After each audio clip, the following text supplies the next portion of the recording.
Welcome back to Shacknews E6. We have a special guest here. It's been quite a week of content, but we needed to go fast. You know, I think it was a little too slow. We needed to pick up the pace here.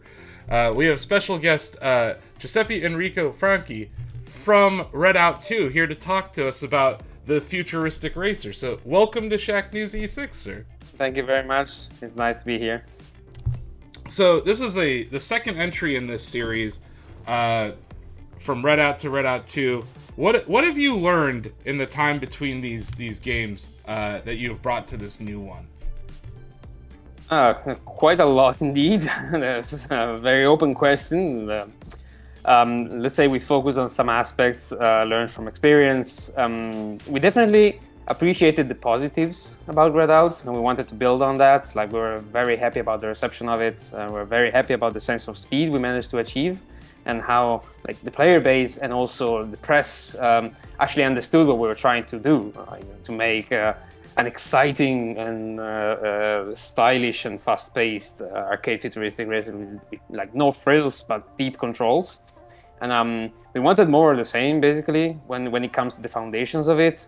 But we wanted to go into two separate directions when it comes to the extremes. Like, on one end, we wanted it to be even more, if possible, even faster, in controlled circumstances. So, like, when we added more boost mechanics, so you can stack boost upon boost. You have a landing boost for when you land your ship right, and then you can use your base boost, and then you can hyper boost your ship, like to overcharge your engine. You can overheat your ship. So you have to be careful not to damage it too much. So you have ground boost, of course. So you can stack these power-ups in order to achieve ridiculous speeds. And on the other side of the spectrum, we really wanted players to not to be overwhelmed by the driving system. There was an expression that our players used in the Redout 1 community. It was a cheese grater to the face when you didn't know a track.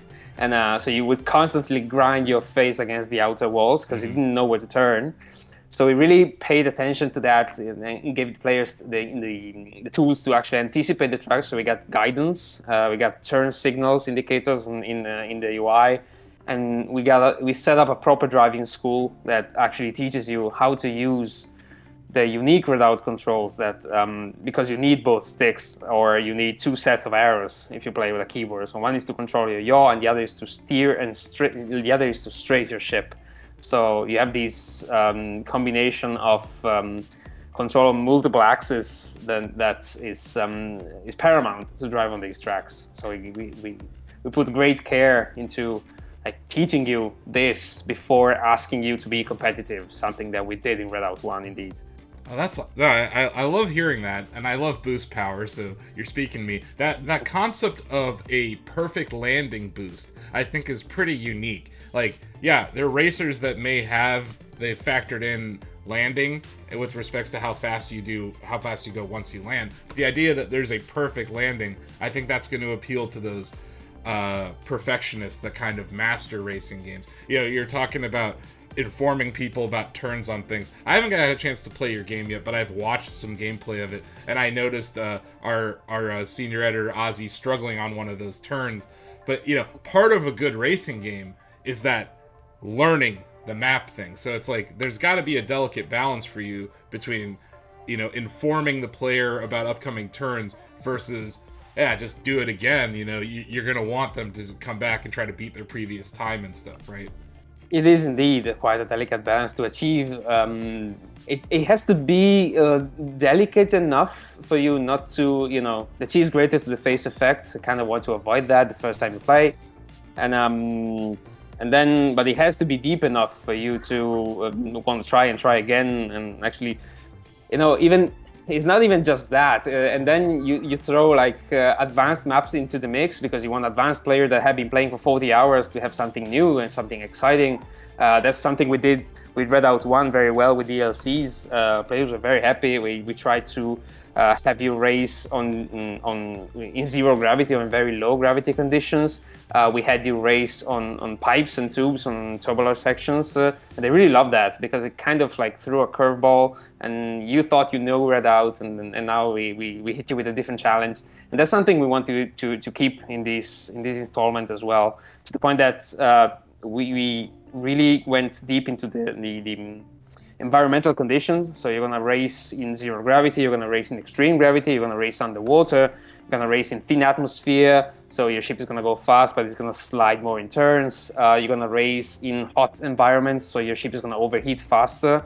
In low temperature environments, your ship is going to cool down faster, but it's going to have less grip. So it's a matter of, it's not just knowing the track. With Redout 2 is also going to be know where you race, so know the environment. That's awesome. So are there going to be like races on the same map with different environmental conditions, or is it going to be each map has its own environmental condition? Each map is structured. We wanted it to be like, I don't like the exact English word fails me at the moment, but it's kind of an autodrome, like, you know, like Monza, for example. There is, or the Nürburgring. There is this very famous location where they host motorsport races, but you can configure the track so you can have different track layouts, right? Sure. So we wanted to achieve the same effect. So each location is a location where they host Redout tracks, but the different layout, you can adapt the track to have different layouts. So for example, one track can be like a short version. Another track can take a completely different direction and go, for example, we have an underwater location. You race in the Mariana Trench. You can have like pressurized chambers. You can find underground caves that. So you have these sacks of air. So you actually go out of the water, but you can also go deep down and encounter geysers, hot magma. So in general, it's going to be like one racing location, but in a single location, you can encounter multiple environmental hazards. I have to mention the elephant in the room because what you're talking about brought it to my brain. F-Zero. Sorry, I'm a ridiculous F-Zero fan. I've played all of them. The art style of your game reminds me of F-Zero GX in some places, but what you're talking about with the variants inside of these locations is very similar to F-Zero. You know, there's Mute City, Mute City 2, Mute City 3. They all have that core idea of what that area is, but there are different curves, different turns, jumps that are there, or mines that are there. That was one thing I noticed in the gameplay, the preview that we did for you folks. There's some verticality to Redout 2, where you have some really sweet jumps that I'm not sure if they were of the same scale in your previous game, but how do you get that kind of stuff right? Because it seems like your cars are going so fast. How much iteration does it take to like actually nail it where that landing is perfect? You know, I'm curious about that. Quite a lot indeed. It's an excellent question also because we have a pretty stark difference in speeds from when you start playing Redout 2. And you think it's fast, but then you get to the end game, like you unlock the faster speed class, and then you say, oh my god, like this is fast. And so you have to calibrate the jumps so every ship can make it. So it has to be just long enough for the slow ships to make it, but not like too. You got to make sure that the faster ship will not overshoot it. So it's actually an excellent question. I'm afraid we don't have a spectacular answer to that, other than lots of iteration, as much runaway space as possible, as much leeway as possible, and where there is no leeway, because it can happen, track design process. It can happen that you lay down a track and then you find that here the artist plays this very cool rock formation, and I really don't want to move it because it's so well integrated with the environment. So how we're doing it, we're gonna like go around it, or perhaps I don't know, we're gonna make it jump a little steeper so you jump above it. It's a back and forth. So sometimes you do encounter some obstacles that need you and the player to accommodate for the environment. And I specifically wanted this process to be like that because I think that excellent raceways, like, it's cool if you design a raceway starting from the racetrack and then dress around it. But in a way, we wanted the environment to be present. Like, these races is happening in a location, And if you have a rock there, you have a rock there. I mean, you can excavate it as much as you want. You can open up space, but the environment is there, so you have to account for it. So we didn't want to accommodate everything for the track. We wanted the track to be slotted in the environment. And with these kind of speeds, you need a lot of space. A lot of space. No, that makes sense. And I like that there was... It sounds almost like a problem-solving thing. You know, it's like good level design, you're going to run into these sorts of moments where you're like, hey, I really like this. Let's figure out a solution for this. Instead of just scrapping it and we're going to just do a straightaway here. I like that you folks kind of took it as a challenge to figure out the right way for your game to implement, like a landing zone or something. I think that's fun, and it's noticeable in the tracks. You know, the locations in this game, I like I said, I've really only seen Old Cairo. Are most of these locations going to be on Earth, or is this a futuristic racer that's going to take us to like Mars or something? It's gonna go all over the place. We have unexplored planetoids. We're gonna race on the outskirts of a black hole. Okay. So we're gonna go you're gonna feel the gravity there. That's awesome. That is one environment where the gravity is pretty extreme. So if you really gotta be careful whenever you jump, because you're gonna be drawn towards the goal. Okay. It's a nice environment to play. We're gonna race on the moon. We're gonna race on Mars. Gonna race on Earth, on the water. You mentioned Cairo. We really wanted Cairo to make a comeback from Redout 1, because that was the first environment we started working on when we started working on Redout 1. So we are really fond of we also have a track from Redout 1 that's gonna make its appearance in Redout 2 as well. Oh, cool. So those fans are gonna get some fan service with some of these maps. Indeed. That's awesome. You know, we talked a little bit about F-Zero. Let's talk about the another game that is influencing Redout and Redout 2, Wipeout. You know, one area where I noticed is the actual design of the vehicles in this game are very futuristic. They almost look like Gundams at times. Can you talk about what informed the design of the vehicles, like what you look to for inspiration, and maybe even internally, like what your goals were for how to make the vehicles look cool? Because it's super important for a racer to have an interesting car or vehicle. Indeed. Well, you mentioned a pinnacle of design when it comes not only to ships design but also to environment design. Like Wipeout has shaped the very same image of anti-gravity racing. Like you can't escape the legacy of F-Zero of Wipeout. But I have a funny story about this, because with Redout 1 we had this specific issue and we had no idea how to design our ships. Like we had so many different directions, we didn't know where to go.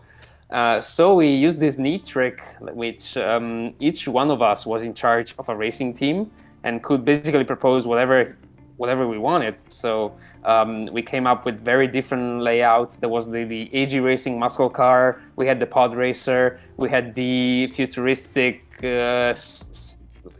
hover ship with a sphere in the center, we had the asymmetric bulky one. And it was really funny because we came up with very different things, and then we like threw to everything at our lead artist and said, like, you know, make it coherent, make it cohesive. And we read out too some of the ships are gonna make a comeback. So we had like half of the ship come from Redout 1. Mm-hmm.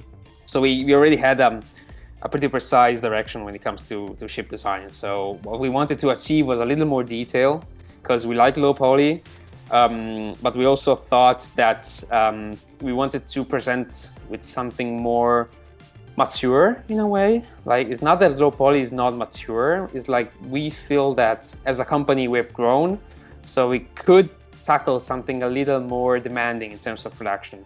And hence we really try to make not only the ships look more detailed and believable, but also the racetracks and the locations. You're going to see a lot of life around the track now, something that was missing in Redout 1. So you're going to see stands, you're going to see fans, you're going to see sponsors. We really wanted this to be perceived as a real motorsport. Like, the Redout League is a motorsport, and you're part of it. You know, I'm glad you brought up like traditional motorsports. You already brought up Nürburgring and like other like things that racing fans would know. It really feels like racing, specifically F1, is like blowing up in popularity, especially in the United States right now. There was like a Netflix show that was showing like a behind the scenes of the racers. It really seems like, and we just had a race in Miami a couple weeks ago. It really seems like Americans are getting into F1 racing in a big way, and like you bringing in some of those elements of like real life race culture, I think is gonna help that environmental building that you're doing. I certainly hope so. I mean, of course, we're Italians, so the Formula One and the racing legacy has always stuck with us. But I mean, you're talking about Formula One, but I'm thinking NASCAR. Like, I don't know too much about like American motorsport, but definitely there is a tradition there, and I think. I mean, there's something universal, you know, car goes room, gotta go fast. And it's a fantastic appeal. And I would like to say it's so easy to build upon it, like to make a game where you go fast. But it's actually kind of tricky to nail it because you want to go fast, but you also want to have control. And we didn't really want to race in corridors, like, because it's like one solution is to, you know, you give a racetrack that is straight and you give a minimal amount of required input. Like some other games did, and they achieved that perfectly. Like the challenge lies into like maneuvering your ship on the track, but we did really want to give you a challenge in the racetrack. So you have to anticipate bends and turns. The tracks weave, and as you said earlier, it has verticality, so it goes up and down. You got to anticipate not only turns but also slopes. That's something that in Redout 1 was pretty much appreciated, and we really wanted to keep that in Redout 2 as well. Yeah, it's definitely like there are moments that kind of remind me of like Whiteland and F-Zero 1 or the SNES version where you're coming out of a turn into a jump. If you're not going fast enough, you're not going to make that jump. So it's like it informs that next lap or the next time you try it where you're like, okay, I have to do this. And like I said, I think there's an element of racing games where a lot of the replayability comes from that solid design where it's fun enough where people are going to want to try it again, but at the same time, it's challenging enough. I think that's like a really delicate balance to racing game design, specifically like the track design that you folks run into. But it seems like you have a really good balance of those things. I like the on-track boosts. The places that you place those certainly add elements where, you know, you may have placed one on the left side and there's a hard right turn coming up. So it's like there's a bit of a gamble that players have to take, right? Yeah, indeed. I mean, we placed those with many different logics. Like in the earlier tracks, we try to put them on the ideal trajectory. So kind of like to instruct the player on where to go. So it comes naturally. And then on the advanced environment, we kind of break this symmetry. So like you know how to drive now. Try to figure it out on yourself. Like as you said, this turn is a gamble. We try to use those to also as a solution for the jumps. Like if you place those before a jump, you kind of make sure that more people have the necessary speed built up in order to clear the jump or not. We have different game modes. We have a game mode that's called Speed, in which you score points if you stay above a target speed. So the goal is to go not only to drive clean, but also to go as fast as possible, and especially to reach those peaks of speed, because the points go up incrementally. So you really not only you have to go fast consistently, but you have to like reach the peaks of extremely high speed by stacking boosts. And on those tracks, we activate more ground boosts. And more and more and more, so they are completely stacked with ground boosts, and you reach like in those places, you gotta know the track by heart. We talked about Wipeout, and Wipeout a lot of racing games feature weapons, right? So it's not just about how fast you can go; it's about shooting your opponent. Are there elements of that in Redout 2, or is this straight racing? Actually, no. It is very much straight racing. With Redout 1, we did have some elements of it in terms of power-ups that you could use to steal energy from your opponents, but we decided to focus on the racing mechanics and like the trade-off between boosting and heat and your ship HPs that you can trade off for more speed. There's already a lot that we ask from the player because you have control on your steer, on your strafe, on your pitch, on your roll, boost, hyper boost, heat. There's a lot. Like at this pace, there's many decisions to be taken every second. So adding offensive and defensive power-ups to the mix would have necessarily required us to slow down the action, and we didn't want that. We want Redout to be remembered as the racing game that melts your face away. Yeah, no, I can tell you as someone who is a fan of racing games, I hate Mario Kart. Can't stand it. I cannot stand the blue shell. It's one of the most annoying things ever created. The bullet bill, all that stuff. It drives me nuts because I like winning because I'm good at racing, you know? So just from a player standpoint, I really appreciate the design decision that your team has made here, because it becomes, I can tell you from a speedrunner standpoint, from all sorts of different standpoints, we appreciate just being able to race, and if we win, it's because we were the best racer there. We played that track the best. So I think it's a very important design decision that I kind of wanted to highlight with your game. Like, it differentiates Wipeout from F-Zero in a lot of ways. F-Zero, later on in F-Zero X for N64 and then on GameCube, they added the ability to take down your opponents by like crashing into them from the side. Is there any kind of thing like that? Like, are you going to be trading paint with your opponents at all, or how have you thought of that relationship for Redout 2? Actually, we tried real hard to make the action a little more possible in a way. Like in Redout 1, it was really hard to see your opponents because the speeds were like so incredibly sharp that you couldn't see. Like one slight mistake and 2, 3, 4 opponents are gonna dash past you and you're not gonna even be able to see them. With Redout 2, we really worked hard with the camera, with the road width, with the field of view, with the maneuverability of the vehicles, so to make sure that you can be part of the action. In a way, races are more compact in Redout 2. It's easier to see your opponents. It's actually possible to trade paint.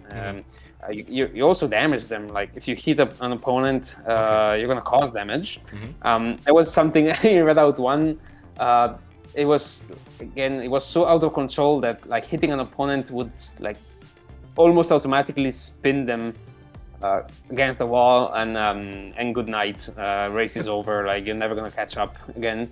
With Redout 2, that's not gonna happen. We worked on the stability system, so it's actually much harder to actually turn your opponent by hitting it. You're gonna cause damage. You're gonna make yourself like you're gonna feel your presence. You can make your presence. You can make them aware of your presence on the racetrack. If you get what I mean. Nice. Yeah, it's one of my favorite modes in F-Zero X is Death Race. It's a straight line track. It's a loop with a jump in there, and you have to kill 29 racers before they kill you. And it's a high score kind of game. So you just keep doing it. You do it forever. So I like that element of, because that is something you do see in racing, especially in NASCAR, right? Where like there's two cars, final lap, they're on that turn, and they're trading paint. One of them gets bumped into the wall a little bit. So I like that you folks did think about that a little bit going into Redout 2 from Redout. I do agree that Redout was so fast that it was like very hard to hit your opponent because everything's zooming by you. Yeah, definitely. In order to make that possible, there is one thing I didn't mention so far that I really want to mention now, is that in order to do that, you have to be, in a way, aware of your own mistake. Like before actually hitting your opponents, you have to make sure you don't eliminate yourself, which is kind of easy. So we implemented a system that basically allows the AI to take over some of the inputs for you. So for example, if you don't really want to control your ship pitch because you feel there's too many controls to be controlled. Sorry for the repetition, but there's too much to do. You can't handle everything. You can delegate the pitching. You can delegate just a part of the pitching, so the AI can just push your controller just a little bit in the right direction. This for steering, for strafing, for braking, for accelerating. You got boost safety, so you can avoid like killing yourself by overheating if you want. You have jump roll control, jump pitch control. So we separate all the axes so you can tailor the experience to basically as much granularity as you want. If you really don't feel like delegating anything, you can deactivate everything and race freely. But before you do that, you better know what to do. Like otherwise, you're not gonna trade paint. You're gonna trade paint with the wall. So those are some serious accessibility features that like will probably open the game up to maybe younger players or less experienced players, right? Like you could start with some of those AI assists, and then as you get more comfortable with the mechanics and the tracks, probably remove some of them if you want a bigger challenge, right? Definitely, that was the approach. Like Nice. exactly as you said. Like if I wanted to play Redout 1 with my 8-year-old cousin, he's gonna have a hard time. Like with Redout 2, I'm just gonna set the driving assist with him, and we're gonna actually have a race. And I don't mind. Like people are gonna always be better of any AI we can code. So we don't mind people using driving assist. We know that like those who are good, like want to be good at the game, are going to smash the AI and knock it out of the park, and they're going to be 5, 6, 10, 15 seconds faster than any AI we can code on our tracks. So from a game mode perspective, you talked about playing with other people. Is this online multiplayer or split screen multiplayer or both? There is online multiplayer for now. But we are really focused on like making this a nice and welcoming multiplayer environment. Because with Redout 1, we had this amazing thing with the community. They still organize to this day races on Discord every Saturday, which is fantastic. And we really want to give them the tools to actually do that in Redout 2 from within the game. Oh, okay. So we are already working on something cool. Awesome. And what engine is this running on? It's Unreal. It's Unreal? Okay. So are you going to take advantage of like Epic Online services or any of those things to...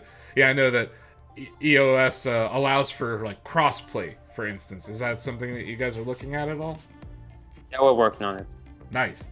I know it's a lot of people like to think it's as simple as just checking a box that says crossplay. I realize it's a lot harder. Not. It's definitely a lot harder than that. Yeah. But, years.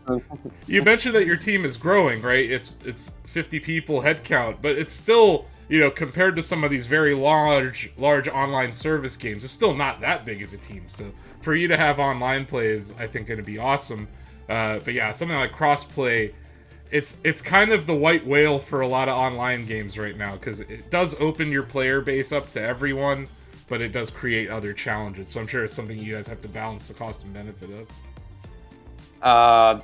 Yeah, I mean, we still consider ourselves to be a rather small team, or at least the approach is that. I mean, we started 3 people, we worked in a living room for so many years, and don't want to get emotional, but Redout 1 was really a product of love. Yeah. We were very naive at the time, but we had lots of energy and lots of passion. That those things that you use to make up for the lack of experience, work long hours at night, and but a launch like Redout 1 makes it all worth it. And then you see people actually anticipating Redout 2, and now you know that the team is mature, it has developed more competence, and you can actually tackle this launch on so many different platforms at the same time. It's something unthinkable when you are 5, 10 people. It's I'm really proud of where we stand as a team right now. Yeah. So we're about to wrap up, but when does this game come out? Because I was Googling it, I was doing some due diligence before this interview, and I saw that there's been a slight delay in the game, but it's not like some massive delay. When does the game launch, and what are some of those things that is it really a polished thing that you only get one chance to release Redout 2, so you just want to make sure it's as polished as possible? Because it's not like you delayed it by a year or something, No, definitely. It's gonna release the 16th of June. Yeah, as you said, you only get one launch window. and we had some, obvious things that we wanted to iron out, because if you can, why not? They're obviously going to be pointed at if you launch the game in that state. So we wanted the experience to be as close as possible to what we want. And you know perfectly well that there is no limit to how long you can work on a game. Like, it's never going to be perfect. Never. Maybe if you're 300 people with unlimited money, and then maybe it's going to be perfect by then. But even then, I don't think it's ever going to be perfect. In our case, it's even less likely. At some point, you just gotta accept the state of the product and say, like, this is good enough. We gotta ship it. But we really wanted to be as happy as possible with the experience of Redout 2, because we've been working on it for so long. We consider the Redout development to be part of the Redout 2 development cycle, Sure. because we learned so much from the first game. No, sure. So there's a lot on the line. Yeah, and no, I totally get the decision to want to polish it, and then that delicate balance of shipping versus more. I don't think there's any video game creator like yourself that is ever 100% happy with their project, because you're looking over it all the time. You know every little thing about it. It's like someone who makes a fence, right? They know what's on the other side of the fence. Most people only see one side of the fence. You see both sides of the fence. So I think it's one of those things that I think almost every game dev has to battle with. Yeah, absolutely. And I can't wait for this game to be out in the market, because, like, personal little story, when Redout 1 launched, I haven't played it for like 2 months because I was so exhausted. With Redout 2, it's going to be a little different, because we managed to learn how to take care of ourselves properly, and development has been a little more straightforward. So I'm going to play Redout 2 when it launches. Awesome. I'm going to go online and play it. It's going to be fantastic. So, tell the people at home, what platforms is it coming out? And yeah, we already told us the date, but yeah, so where are they going to be able to play Redout 2? I'm really terrible with this kind of thing, so I was kind of hoping that you got the fact sheet. Okay, hold on. So I don't mess it up, because those are the things you don't want to mess up. Okay, according to the internet, it's Nintendo Switch, Xbox Series, PlayStation, and Microsoft Windows. So that sounds right. That's what the internet says. I'm not going to contradict it. The internet is an expert. It never leads us astray. I think you're missing PlayStation, though. I said PlayStation. There is PlayStation, yeah, of course. Yeah, I said PlayStation, Xbox Series. Oh, sorry, yeah, no, you said it. Yeah. And Xbox As I One. said, I'm terrible with this thing. No, it's all good. And it's cross-gen, right? So there's going to be on PlayStation 4, PlayStation 5, Xbox One, Xbox Series, right? Yeah, that's what I said. So many platforms to launch on this. It's quite a feat. Oh, yeah. Especially, no offense to Nintendo, but the Switch hardware is really starting to show its age, in its, what is it, 5th year?